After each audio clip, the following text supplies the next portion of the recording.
All right, what's going on, everybody? Jacob here, Miami Dolphins Syndicate. Happy Victory Monday. As y'all can tell, I'm still pretty tired from the night before. I had about 10 hours of sleep and still somehow woke up very tired. But it's exciting. It's an exciting moment right now to be a Miami Dolphins fan. We're up to 0, and it's a great place to be. And Donovan tried to make a video about the biggest takeaways from the game, and that video didn't work. The audio didn't work. I don't know why. I don't know what he was going to talk about.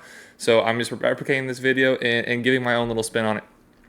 So the first thing that I noticed about the game, and I think everybody noticed about the game, is just how different we won this week compared to last week. Last week was an offensive shootout.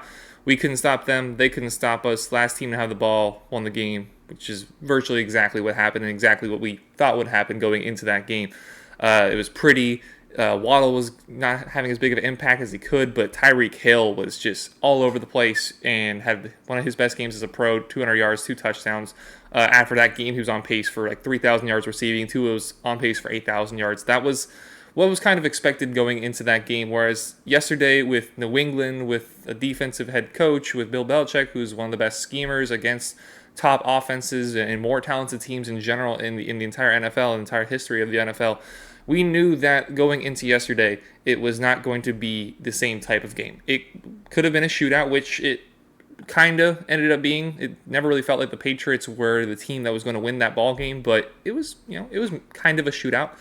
But we knew they were going to keep it close. We knew that they were going to make things more difficult for our offense and make us win in ways that we're not accustomed to, and that is exactly what we did yesterday. So the first main difference between yesterday and last Sunday was the ground game getting involved with Raheem Mostert over 100 yards, 2 touchdowns, that long rush for 43 yards that got in the end zone right after Tua, the previous drive, Tua threw the ball away, turned the ball over, and the Patriots couldn't do anything with it. Good response by the defense to pin them within, I believe it was with their own 10-yard line. And then the very first play, getting the ball back, very similar to last week with Tyreek Hill. I don't remember if it was exactly the first play or not, but taking that ball to the house, about the same yard line too, like almost exact same situation. Tua turns the ball over, defense makes a really big stop, first play, touchdown. Raheem, he is a limited running back. Like, he's not going to be one of your Saquon Barkleys. He's not going to be a Christian McCaffrey, but he's somebody that he's just going to continue to get yards. He's got a lot of speed to him, and he's going to hit that hole with decisiveness, and that's something that I've been complimentary about Savon Ahmed. He's doing that as well now, where he's making that decision to hit a hole, and he hits it well. Instead of getting 2 or 3 yards, we saw Savon yesterday getting those like 6 to 8 yard rushes. Same thing with Raheem. On first down, it became kind of expected that we were going to run the ball, but on those later downs where they weren't quite sure what we were going to do, Raheem Mostert was picking up some decent chunks there. And to get over 100 yards to get in the end zone twice was a really bright sign to see from him. The outside pass scheme compared to what we saw the previous week, which was the kind of mantra all of last year, trying to get the ball down the field, in the middle of the field. Yesterday, there was virtually nothing in the middle of the field. And you got to give the Patriots credit. Like I said, that's what they're going to do against a really good offense, is just figure out what you're best at, take it away, force you to win in a different manner. And that's exactly what we did. We aren't a team that's expected to have a 100-yard rusher every single week. We're not a team that's expected to hit outside the numbers for the majority of our passing plays. But that's just exactly what we did, just taking what the defense gives you. And if this was, let's say this was last year, and let's just say somehow that we lost that game, but this was last year, there would be a lot more criticism of Tua because it was just those small outside routes, those 4-yard out routes, those 10-yard comeback routes. It wasn't anything like we see from other quarterbacks with bigger arms, and this is something that at one point Tua was getting criticized for, and now it's something that's effective in helping the Dolphins win games. We've seen that he has the ability to push the ball downfield, led the league last year in yards per attempt, did that also in week 1, and now we saw him be able to just spread the ball around close to the line of scrimmage, just keep picking up those yards, kind of out-patriot the Patriots. Is something I'll get to later with the Patriots, is just how a lot of their routes don't lead to anything. It's a simple route, they catch it, they get tackled. Whereas the Dolphins set up their receivers in a very similar range, similar spot of the field's contrast to the line of scrimmage, but the difference between them is the Dolphins players are likely continuing to run downfield as they're catching the ball, even if it is within 5 yards of the line of scrimmage, whereas the Patriots players are catching the ball, they're let out of bounds. Catching the ball, immediately in the arms of a corner, of a safety, of a linebacker. So we won very differently. We got turnovers on defense. Last week, it felt like a turnover was due because we turned over the ball a couple times and we were able to stop them, but we couldn't quite get it. Whereas yesterday, Bradley Chubb, really good game. Probably Bradley Chubb's best game in a Dolphin uniform. Game that strip, as I believe it was Demario Douglas was running up the field. And then the Xavier Howard interception just ran the route for Devontae Parker, and likely due to some similarity between the two of them having to go against each other in practice for so long. So I really liked the defensive effort. I thought Vic Fangio had a better game than he did last week with the Chargers. It seemed like we really stopped the Patriots we stopped them from doing what we didn't want them to do. We allowed them to get those routes, again, to the outside where he's going to catch it for 6 yards and it's going to be going out of bounds, or like a 5-yard curl, he's immediately tackled at second and 5. We allowed them to do that because we didn't really have the belief that that is going to be something that's going to allow them to continue to push down the field and have a successful game and have a winning game. So I was really happy with the defensive strategy. Eli Apple was the negative of the game yesterday, but if we're just talking about one particular player who had a bad game and the result is still a win, I can live with that as long as that win maintains and it doesn't see other positions pop up. We kind of know we're getting with Eli Apple. Likes to take chances, isn't the best cover corner. Devontae Parker was just making him look silly, even though it wasn't anything outrageous. So outside of that, great defensive performance in a game, again, just very different from last week. I'm glad that we got to see that the Dolphins can win in multiple different ways. We got to win in a shootout where Tua is just slinging it downfield, and then we got to win against one of the best defenses in the league, got to win against the best coach of all time, and it was very different. It was a beautiful game that was just so aesthetically pleasing to watch. The best game of the week last week compared to this week where you have a more defensive battle.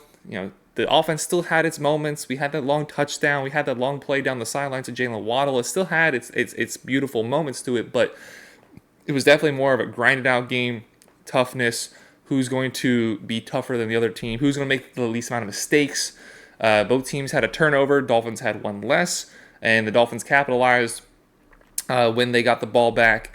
When they had their opportunities, they at the very least drove downfield most of the time. There was only a few drives that kind of sputtered from the beginning. I think they only had like 1 or 2 3 and outs. So we were at least moving the ball, getting the clock drained, and putting ourselves in a position to win. Another thing that I've noticed, and this is just kind of from the general media perspective, is that I feel like the Patriots are getting talked about more this week. So just another contrast, or I say this week, just last night and today. Another big contrast from last week to today is after that game where we won last week, it was like, wow, this Dolphins offense is legit. They're the best team in the AFC. They just went over to Los Angeles and beat the Chargers. Mike McDaniel Brandon Staley looks silly. Now it's like, okay, yeah, the Dolphins won, cool. Don't really have anything to say about that. It wasn't spectacular. It wasn't pretty. They did their job. So it's almost like it was good. They won, but it wasn't good in a way that's fun to talk about. Which, hey, I'll take it. Whereas with the Patriots, Bill Belichick is outcoached again by a younger, offensive-minded coach. Their offensive scheme, does it work? I don't think so. Mac Jones has looked a little bit better than he did last year with the actual offensive coordinator, but I don't think the offense is that much improved from where it was last year. It's still like looking back to the early 2000s, late 90s mentality of how to run an offense, whereas you have the Dolphins, the Cowboys, the 49ers, who all have these nice weapons alongside their quarterbacks. They have quarterbacks that Tua is definitely the best of the bunch. I'd say Tua cracks the top 10, but none of them are top 5 guys in the NFL. But their offenses just are producing and gaining like a good amount of yards per play. And whereas the Patriots, it's okay, we'll do a 6-yard out route. We'll do an outside run. We'll do it looks like they're trying to find ways to gain yards. It's hard for them to gain yards, whereas the Dolphins, the Niners, the Cowboys, they've just been moving the ball with ease. There's so much negativity now around the Patriots, and they're better than I thought they would be, but they're still 0-2, and there's still clear flaws in their team that have persisted over the last few years, even going back to when Tom Brady was on the team. So this media storm talking more about the negativity around the Patriots rather than the positivity around the Dolphins, I'm like, okay, I don't think there was too much talk worthy to think too many things to talk about from the game with the Dolphins. Grind out game. It wasn't the same as last week. Wasn't as pretty. Now we move on to Denver. Their offense, like I just was hitting on before, just the little opportunity they have for yards after the catch. They don't set their wide receivers up for positions of success, and they don't even have that good of a receiving core as it is. They have a better receiving core than teams like the Giants, than maybe the Cardinals, maybe there's another team out there, maybe the Texans, but like it's still probably a bottom 5 wide receiver core. It's not good. And even then, they're not giving them opportunities to play above their means. So I think the Patriots, with Bill Belichick, there's got to be some serious questions about what they are doing as a team and how much success it's going to be having. As a Dolphins fan, hey, keep shooting yourself in the foot. Keep having a bad offense. Keep trying to rely on defense. Keep trying to treat every player like they're a backup middle linebacker. Hey, it's agonizing as a football fan to watch because, like, what are you guys doing? Like, this is not the way of the NFL in 2023. This is the way of the NFL in 2002, 2003, when I was 3 years old. They're so far behind, and Mike McDaniel continues to improve as a coach. Second-year head coach, his offense looks miles and miles ahead of the Patriots. They just got a new offensive coordinator, but they're still mostly running the same thing that they've been running for years. And McDaniel's in his second year. He seems to have improved on some of the things. He wasn't as good as last year. The situational play calling, he's still very aggressive. There's subtle nuances that have gotten better, just more efficient at getting the ball into the receiver's hands and getting them in positions to go get yards after the catch. It's just these slight improvements, which was already on top of a very good offense, on top of one of the most efficient offenses in the league, a team that was trying to hit the ball down the field, not methodically work your way down the field. Just had these 5, 6, 7 yard, or 5, 6, 7 play drives resulting in touchdowns. Yesterday, if we tried to do that, we wouldn't have won. If we went into that game trying to get these quick drives where we take 3 minutes off the clock and we only had 5 or 6 plays, we wouldn't have won yesterday. It was a battle of attrition, battle of the yard line of scrimmage, just moving the ball downfield, and that is not something we saw a lot last year from a Mike McDaniel offense. And that's not something specifically we saw successfully. We saw them have to kind of do it against the Patriots last time at home, but this time in New England, we had a much better success. When I say at home, I mean the Patriots home in New England. Much better success being able to just move that ball down the field, and we're just continuing to see the development of Mike McDaniel as a head coach. Tua, I mean, look, wasn't anything really worth talking about too much. 21 of 30, I believe he was, 250 yards, a touchdown, an interception. Like, good. He's gonna have an interception. Yeah, okay, whatever. It wasn't a good throw. Kind of similar to last week. Trying to play hero ball, trying to hit a ball deep down the sideline. It ended up being an arm punt because the defense got the ball back right away. So he's had 2 interceptions, 2 turnovers, and neither of them have affected the Dolphins at all. As soon as the Dolphins got the ball back, because they stopped the other team's offense, immediately scores. So yes, on paper he has 2 interceptions, but he has not had a turnover that has cost the team. And the Dolphins as a whole haven't had a turnover, except for that fumble in the first drive last week. That's the only turnover in 2 games that we've had that's really impacted the team. He was efficient. He did what he was asked to. Yeah, that one play got a little overzealous and threw an interception, but again, it didn't end up mattering. If it does matter, then we can have a different conversation when that comes around. But he did what he had to do. He ran the offense. He did exactly what Mike McDaniel wanted to do, and he did exactly what the team should have done. Tyreek Hill didn't have a monster game. Jalen Waddle had the most yards. I think he had like 84 yards.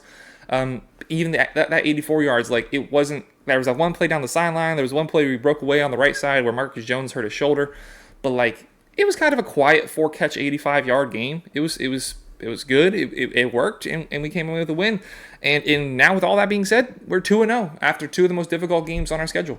You had to go to. I keep wanting to say San Diego. That's never going to get out of my head. I don't know when that's going to get out of my head, but we're 2-0.